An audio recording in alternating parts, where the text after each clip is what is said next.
So I think that now is a good time to approach the subject of why did Nelson Mandela go to prison? It wasn't for violence. It was for nonviolent sabotage, damage to property, not people. And that detail exposes something governments hate you noticing. When a state shuts down every peaceful avenue for change, people don't just magically give up. They shift tactics. And throughout history, the next step isn't violence, it's nonviolent property destruction, because it's the only tool left that can disrupt power without crossing the moral line of harming human beings.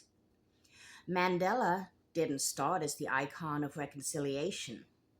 He started as a lawyer, an organizer, someone committed to peaceful mass action.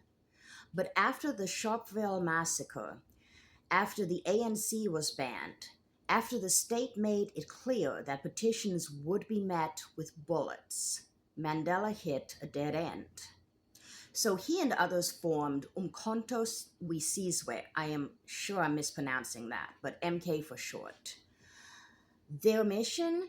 Sabotage, infrastructure without taking lives, empty power stations, pass office buildings, government sites, symbols of apartheid's machinery, not the people suffering under it.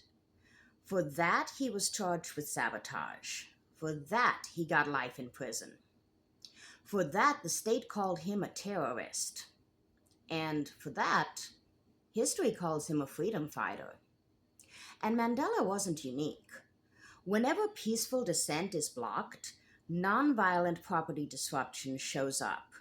The suffragettes smashed windows when decades of petitions failed. Indian independence activists targeted the economic machinery of empire. Civil rights organizers used sit-ins and boycotts that financially crippled segregation. Environmental and pro-democracy movements disable machinery or surveillance gear when those systems shield themselves from accountability. These aren't random acts. They're strategic. They're targeted. They are designed to avoid harm while forcing attention. Today's movements face the same script: entrenched power, blocked institutions, and a political class that treats order as more important than justice. So the tactics evolve: pipelines, surveillance towers, digital infrastructure, but the logic remains the same. So the real question here isn't why property damage. It's what happens when every peaceful avenue is closed. Mandela's imprisonment wasn't about violence. It was about a government terrified of losing control, and that dynamic hasn't changed. When a system refuses to hear anything but disruption, disruption becomes a form of democratic speech. The state may criminalize it. History rarely does.